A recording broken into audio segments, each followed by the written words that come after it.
Sir, Gwalior high court में तो बाबा साहब की मूर्ति नहीं लगी, लेकिन कर्नाटक हाई कोर्ट ने ये कहा है कि जितने भी हाई कोर्ट है की बेंच हैं या स्टेट में जितने भी कोर्ट हैं उनमें सब में बाबा साहब का चित्र लगना चाहिए। तो इस आदेश को आप कैसे देखते हैं जो कर्नाटक हाई कोर्ट ने दिया? देखो साहब, सिर्फ कर्नाटक हाई कोर्ट नहीं, मैं तो ये कह रहा हूँ देश के सुप्रीम कोर्ट को ये आदेश कर देना चाहिए और इस आदेश को मैंडेटरी कर देना चाहिए कि जितने भी सार्वजनिक स्थल हैं, चाहे वो जिले स्तर की अदालतें हो, चाहे डीएम का कार्यालय हो, चाहे एसपी का कार्यालय हो, स्कूल हो, अस्पताल हो, सरकारी दफ्तर हो, सब जगह बाबा साहब की फोटो और बाबा साहब की मूर्ति होनी चाहिए। सब जगह देश का संविधान होना चाहिए, क्योंकि हमारे देश के जो युवा हैं उनको इस बात को जानने का और ये इल्म रखने का पूरा अधिकार है कि बाबा साहब कौन थे, क्या थे, क्यों आप चैन से सांस कैसे ले पा रहे हो। और कर्नाटक हाई कोर्ट का जो आदेश आया है उसकी जितनी प्रशंसा की जाए उतनी कम है। और ये जो आदेश है वो देश के इतिहास में मील का पत्थर साबित होने जा रहा है। ये मध्य प्रदेश सरकार के लिए भी एक सबक है। मोहन यादव वहाँ पे मुख्यमंत्री है जो खुद पिछड़े समाज से आते हैं। इससे पहले शिवराज चौहान वहाँ मुख्यमंत्री थे, वो भी पिछड़े समाज से आते थे।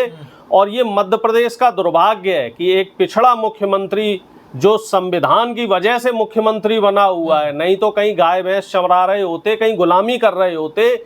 अब देश के संविधान ने, बाबा साहब की ताकत ने उन्हें मुख्यमंत्री बनाया है, तो उनका कर्तव्य बनता है कि ग्वालियर हाई कोर्ट में इज्जत के साथ बाबा साहब की मूर्ति वहां स्थापित करवाई जाए। उसके लिए शासन प्रशासन जो जरूरत पड़े उस जरूरत को वहाँ पूरा किया जाए। लेकिन मोहन यादव जी क्या कर रहे हैं, कहीं आपको दिखेंगे कि वो तलवार चला रहे हैं, कहीं दिखते हैं जी उल्टे खड़े हुए हैं, कहीं कहते हैं जी हथियार उठा लो, ये कर लो और हम हिंदू हृदय सम्राट है। मोहन यादव जी हिंदू हृदय सम्राट बनके मनवाद की जो परंपरा है उसको, उसके ध्वजवाहक बने हुए। वो ये भूल गए हैं कि देश का संविधान है जिसने उनको मुख्यमंत्री बनाया है। तो और बीजेपी के जितने भी दलित और पिछड़े नेता हैं, जितने आदिवासी नेता हैं, ये सब मूर्ख हैं कि ये लोग संविधान के महत्व को नहीं समझ रहे हैं और मनवाद को बढ़ावा दे रहे हैं। तो क्या ग्वालियर की तरह कर्नाटक में विरोध होगा क्या इस फैसले का? देखो साहब, कर्नाटक में विरोध नहीं होगा। कर्नाटक का बहुजन बहुत जागरूक है। जो दक्षिण भारत का बहुजन है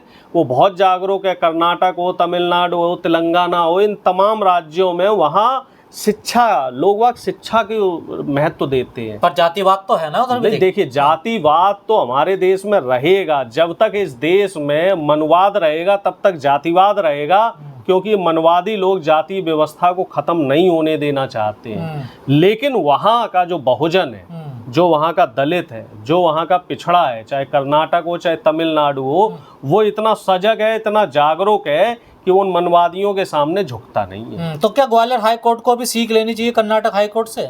भाई साहब, सीख क्या लेनी चाहिए? मैं तो कह रहा हूँ ग्वालियर हाई कोर्ट को तो एक कदम आगे बढ़ना चाहिए कि कर्नाटक से आप पीछे कैसे हो। मध्य प्रदेश में तो डबल इंजन सरकार है भाई, केंद्र में भी बीजेपी है, राज्य में भी बीजेपी है। गृह मंत्री हो चाहे प्रधानमंत्री सरकार का मामला नहीं है, ये तो जुडिशरी का मामला है। ये बात बताइए, अगर सरकार चाहे तो क्या नहीं हो सकता। और न्यायपालिका कोई सरकार से अलग थोड़ा ही है। ये अंग होते हैं देश की लोकतांत्रिक व्यवस्था। आपने सरकार को भी जोड़ दिया न्यायपालिका से। लो, मैंने क्या जोड़ दिया? सरकार तो पहले से जुड़ी हुई है। एक बात बताइए, पिछली जो सरकार थी उसने 27% ओबीसी आरक्षण मध्य प्रदेश में लगाया। हाई कोर्ट में वो आदेश भी आ गया, लेकिन फिर से शिवराज चौहान मुख्यमंत्री बने और वो 27% आरक्षण का आदेश वापस करवा दिया। तो उन्होंने कोर्ट पे दबाव बनाया, गवर्नर के जरिए वो आदेश वापस करवाए कि नहीं करवाए। और अब मोहन यादव जब से मुख्यमंत्री बने हैं तो भैया वो ना तो नौकरियां वहां निकाल रहे हैं, ना उस आरक्षण पे कोई चर्चा कर रहे हैं, ना जातिगत जनगणना पे चर्चा कर रहे हैं। और जो कोर्ट का आदेश उस पे यस नो कुछ तो बोलो। अगर आप कोर्ट के आदेश से सहमत नहीं है, मोहन यादव, चलो मैं मान लेता हूं कि सरकार सहमत नहीं, तो सरकार की तरफ से या वहां के किसी नेता की कोई टिप्पणी तो आनी चाहिए।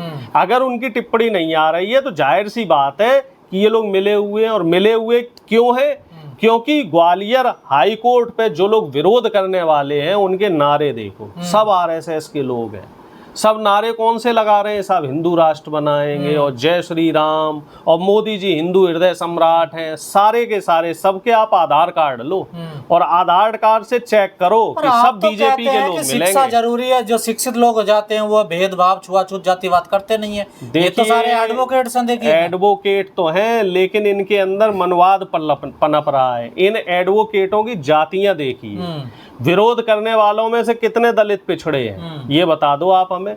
मैं तो जिनों के नाम पढ़ पा रहा हूँ, जिनके नाम समझ पा रहा हूँ, मुझे इस बात को कहने में कोई गुरेज नहीं है। कोई शर्मा जी है, कोई दुबे जी है, कोई तिवारी जी है, कोई पांडे जी है, कोई पाठक है, मिश्रा जी हैं, व्यास, सारे वही है।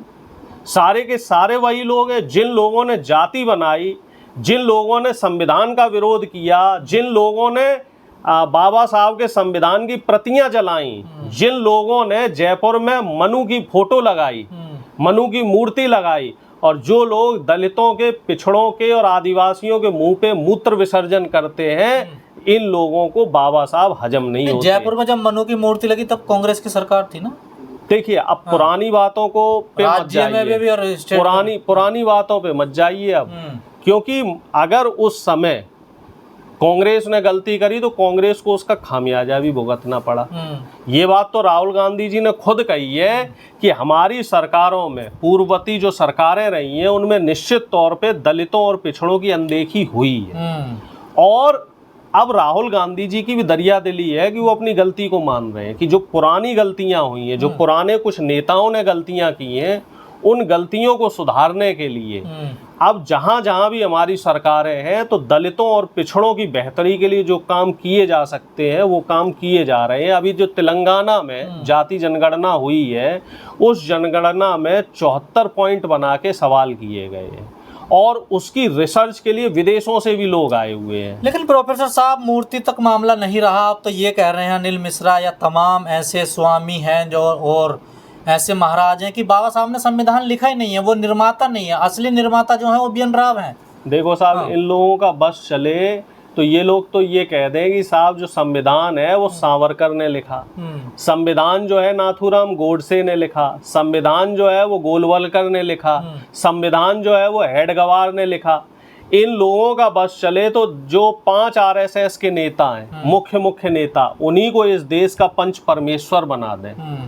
इन लोगों का बस चले तो एक भी दलित, पिछड़ा और आदिवासी का जो इतिहास रहा है हमारे देश में, लाखों करोड़ों लोगों ने जो देश की आज़ादी के लिए शहादतें दी हैं, तो सबके नाम ही मिटा दें। सलाहकार तो थे ना। इतिहास बदलना इन मनवादियों की चाल है, पहचान है, चरित्र है और चेहरा है।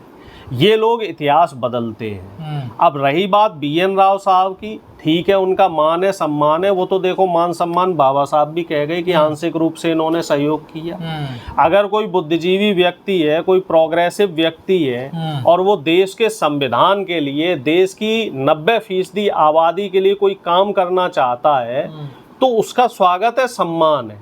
और मनवादी व्यवस्था ऐसा नहीं है कि सवर्ण ही मनवादी व्यवस्था के शिकार हैं। हमारी जाति के, मैं यादव जाति से आता हूँ, मेरी जाति के कई लोग इस व्यवस्था के शिकार हैं। हरियाणा में जो हमारे यादव साथी, लोग हैं, हमारे हरियाणा में जो हमारे यादव साथी हैं, वो सब मनवादी व्यवस्था से ग्रसित हैं। वो बीजेपी को बढ़ावा दे रहे हैं, हिंदू राष्ट्र बना रहे हैं, हिंदू राष्ट्र बनाने में लगे पड़े हैं। कई बीजेपी के बड़े बड़े नेता यादव नेता ही हैं, चाहे भूपेंद्र यादव जी हों, चाहे उसमें राव इंद्रजीत सिंह जी हों, ऐसे नेता ये सब हिंदू राष्ट्र बना रहे हैं। और ये सब लोग हैं जो आरक्षण का विरोध कर रहे हैं। तो ये मनवाद जो है ये हर जाति में। यादव हिंदू नहीं है क्या?